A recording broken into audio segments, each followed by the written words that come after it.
Hello and welcome to Ivan IQ. In the charging of capacitor, a resistor may be connected either in series or in parallel. As you can see in the picture, let us take parallel plate capacitor, a resistor and a source with operational key. When we connect a resistor in series combination with capacitor, capacitor will charge slowly. We can connect the resistor also in parallel combination of capacitor. In parallel combination, resistor have no effect on the capacitor because it provides additional path to flow of current.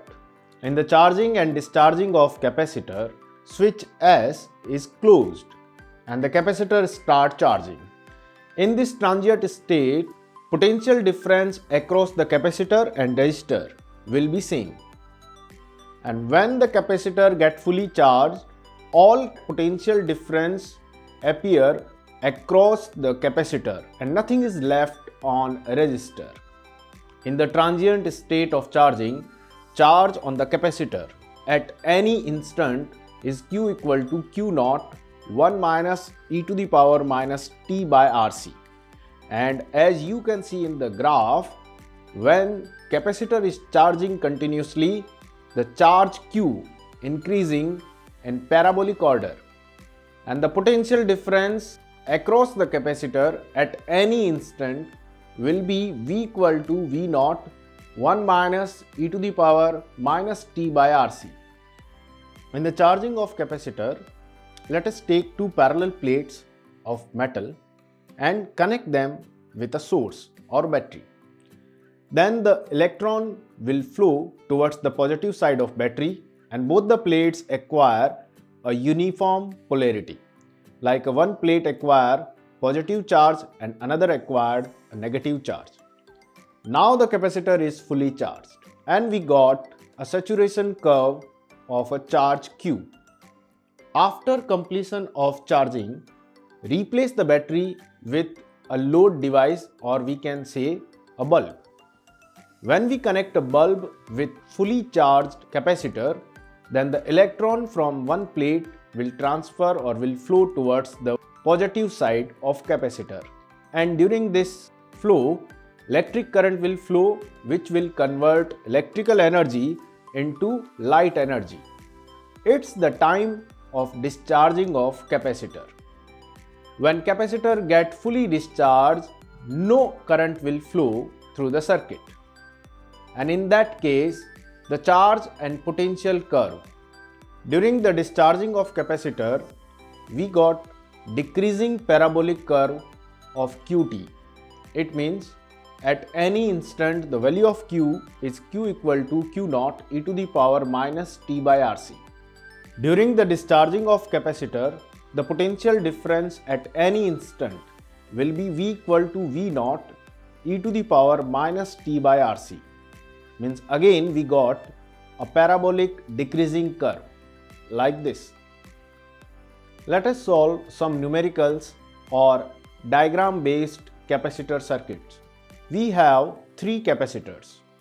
As shown in the figure, the combination of capacitor is not easily detectable. Means a student cannot observe easily that capacitors are connected in which combination. It is series combination or parallel combination. This type of question can be solved easily with the logical tricks.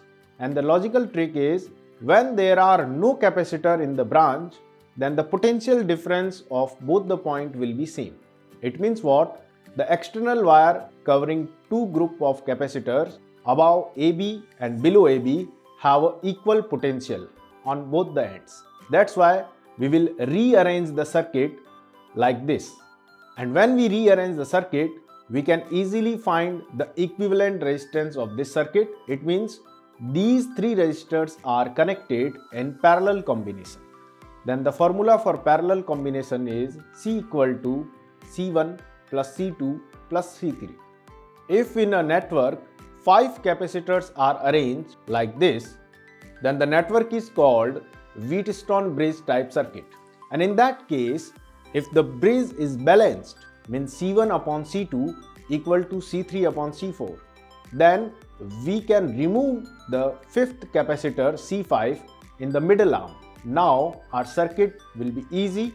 We can easily solve the circuit. C1, C2, C3, C4, we have only 4 capacitors, and rearrange the circuit. We will see that all the capacitors are either in series or in parallel. Sometimes more than one dielectric will be placed between the plates of capacitor in different ways, either in series or parallel. For example, in this case we have 2 dielectric mediums in series between the plates. Then how to find the capacitance of this capacitor? As you can see that the dielectric mediums K1 and K2 are in series. In the series case, area of the plates of capacitor will not affect it, but the length of the plates, or we can say the distance between the plate, will be half.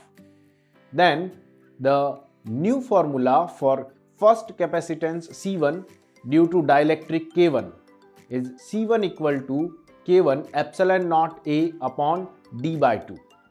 And the formula for C2 capacitance is K2 epsilon naught A upon D by 2. And the final equivalent formula of capacitance is 2 K1 K2 upon K1 plus K2 into epsilon naught A by D.